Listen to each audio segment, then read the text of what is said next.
Think you know Shanghai? Think again.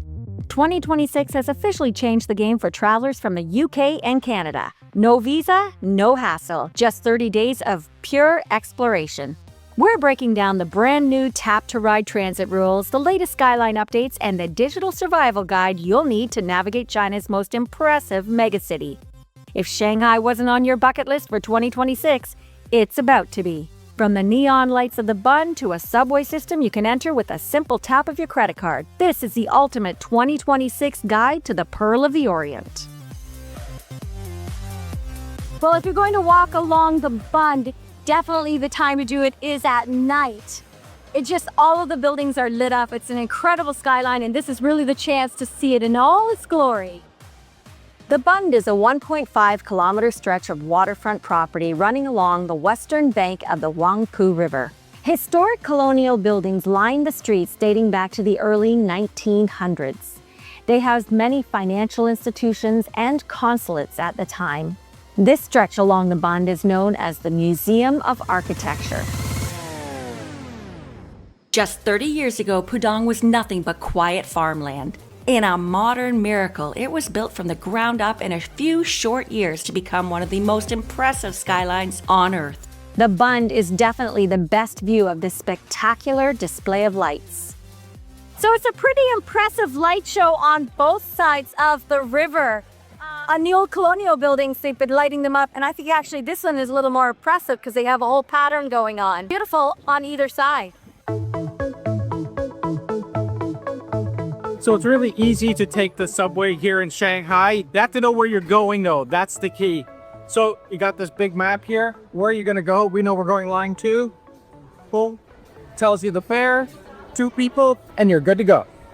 Now we need to find our side, east to Shenyang or to that airport. So after you've got your ticket, come down here and make sure you get the right side that you're going to. We know that this side, just by looking on the map, is Lujoisie. I think that's what it's called, where we're going to the other side, so we know we're going this way. Don't let the subway intimidate you. You'll get to see a lot more in a short time if you take public transit.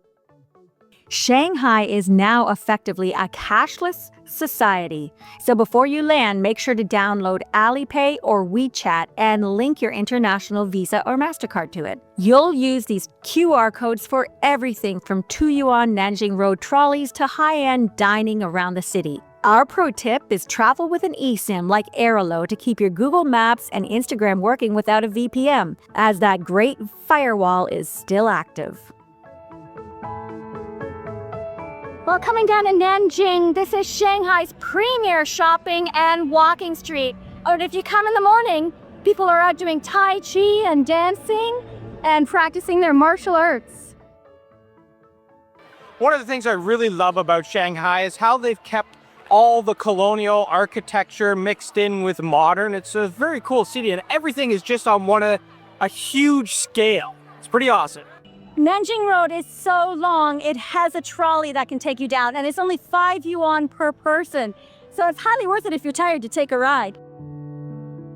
Well, it's a very different scene at night here in Nanjing on the walking street. In the day you have, early in the morning you have Tai Chi and dancing. Middle of the day, it's just crazy with tons of people. Nighttime, it has a whole new vibe. The neon lights are on, the people are out. It's a very energetic place to be, and you have to make sure that you come at all different times of the day to see how it differs.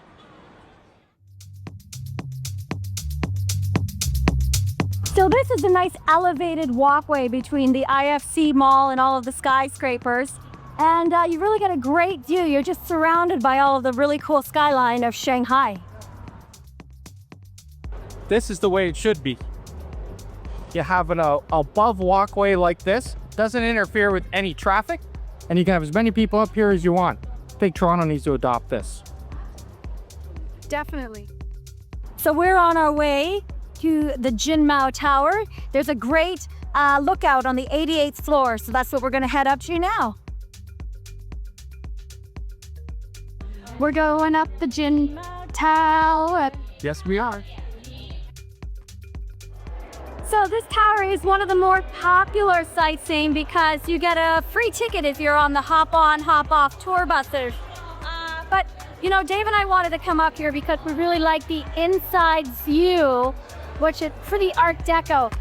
The Shanghai Skyline has reached a whole new level. For the ultimate view, the Shanghai Tower is a 118-floor observatory. It now costs 180 yuan, which is about 34 Canadian dollars. If you want that iconic bottle opener photo, the Shanghai World Financial Center combo ticket for the 94, 97, and 100th floors is also 180 yuan.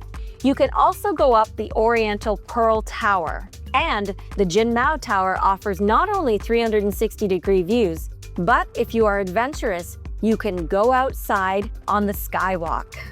But our favorite view was from the Ritz Carlton patio bar.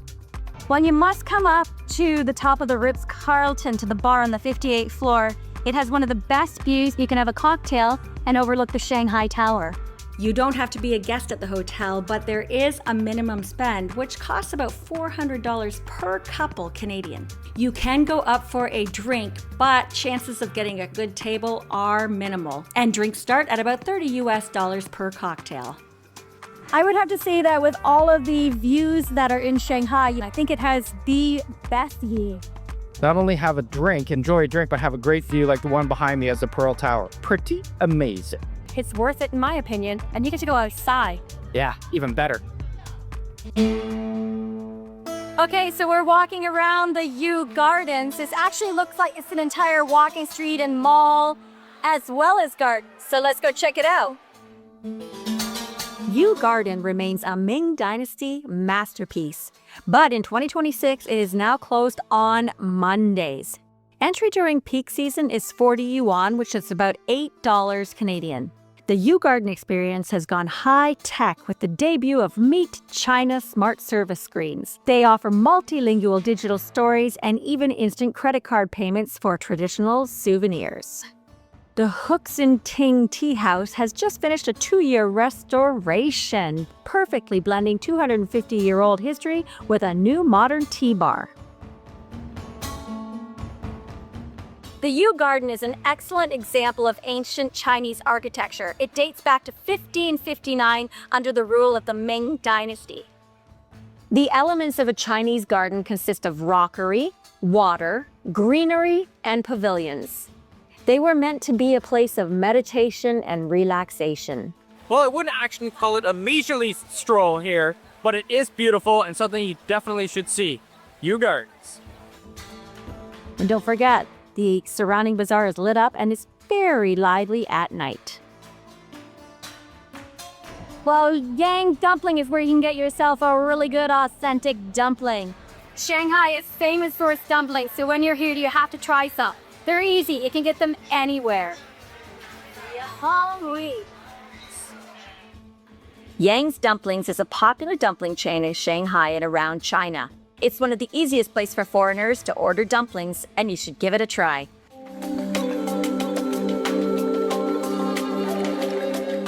We're going to the Jing'an Temple, and it's going to be pretty cool. I'm looking forward to it. There's lots of great temples here in Shanghai. Jing'an Temple is more impressive than ever and is only 2 stops from People's Square on Metro Line 2 or 7. The entrance fee is about $10 Canadian or 50 yuan.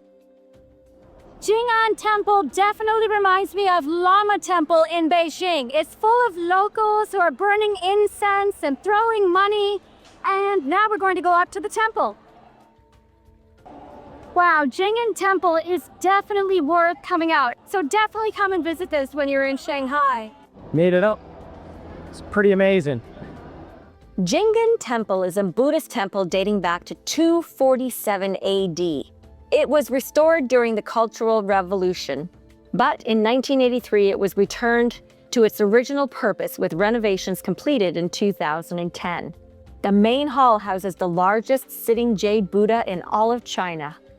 You can walk through the halls and take in the atmosphere freely when visiting, and locals will give you a warm welcome.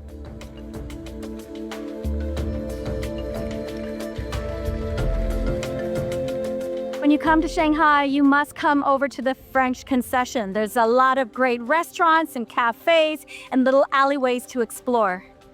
The French Concession is a quiet district with tree-lined streets and European-style cafes and villas. It's worth spending a day exploring the back lanes and alleyways. Here we have a lovely walking street in Tianzifang. There's a lot of little shops and boutiques, and it's worth taking a trip. Tianzifang is a fashion district within the French Concession filled with old, narrow alleyways selling street food, souvenirs, and boutique fashions. It has a funky, modern vibe blending with history and tradition. So behind me are the 3 statues of happiness, longevity, and business. Wu Shou in Chinese. That's clearly longevity. That's all business. That's what you give to the emperor when you're making a complaint. And this is the statue of happiness. A popular spot for expats, the French Concession is a lovely escape from the hustle and bustle of the chaotic Shanghai. You can get everything here at the AP market. You have, shirts, clothes, suitcases, bags, watches, electronics, you name it, they got it here. Shopping is a huge part of coming over to Shanghai, so you have to hit some of the balls here. They're pretty incredible. They're all right around each other over here in the Pudong section. It's worth it to spend a little dough while you're here. While the Bund during the daytime is a very different experience than at night. A lot less people, and it's still very pleasant though. So behind me is Lover's Wall. This was a very popular place for date night in the previous generation here in Shanghai, so they've dedicated this wall to all of the lovers out there. When exploring the Bund, be sure to stop in the Pudong Development Bay to view the beautiful mosaic ceiling. The neoclassical building's interior is decorated with marble imported from Italy, and it has a dome mosaic depicting the 12 signs of the zodiac. During the Revolution, they were covered with stucco, but in 1997, renovations uncovered the beautiful works of art. So there's a nice little area called the People's Park and the People's Square that you can walk through. And it's a place where a lot of artists and the galleries are, and the museum, and you have also the opera and the theater. So it's a nice area that's just off of Nanjing Road. Well, the Shanghai Museum is definitely one of the busiest stops in the city.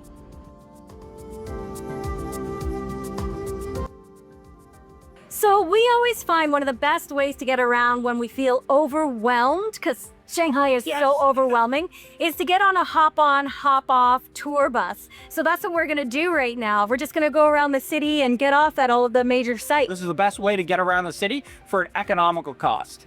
And it stops at all of the major sites. So I think we're going to get to see a lot when you only have a short time. Exactly, it's perfect for that. Shanghai is an amazing city to visit. The Skyline is one of the best in the world, and the history and culture are interesting to explore. We hope you enjoyed this tour of the city, and if you did, make sure to subscribe to our channel and ring the bell for updates. We put up a new travel video each week.